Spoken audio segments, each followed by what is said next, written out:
ఇక మూడోది అధికారులు, స్థానిక నాయకులు గోల పెడుతున్నా, ప్రజాప్రతినిధులు కష్టం అంటున్నా వెంటబడుతున్నారు.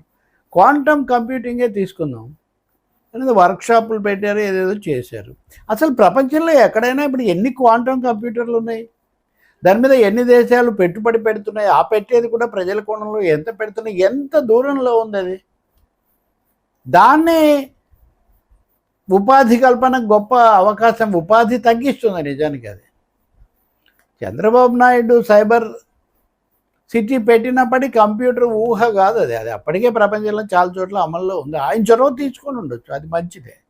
కానీ ఈ విధంగా P4 క్వాంటమ్ కంప్యూటింగ్ ఇట్లాంటి వాటితో ఇదేమనాలి, హౌస్ ఆఫ్ కార్డ్స్ అంటారు, తెలుగులో చెప్తే బాగుండదు. కానీ అలా గాలిలో మెడల్ కట్టడంలో ఉపయోగం ఉందండి.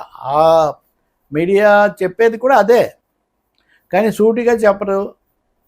రెండవది చాలా సంస్కరణ, ప్రజలకు మేలు చేయాలనే తాపత్రయంలో ఇలా అయిపోతారని, ఆయన ఒత్తిడికి వీళ్ళు లోపడతారని, దేన్ని పట్టుకుంటే దాంతోనే వెళ్తారని, ఇవన్నీ కూడా నిజాన్ని సూటిగా విమర్శించని కోణాలు. తప్పకుండా పాలక వర్గాలు ఎవరైనా సరే ఏవో కొన్ని కాల్పనిక ఆశల్లో ప్రజలను ముంచి మద్దతు పొందడానికి ప్రయత్నిస్తారు.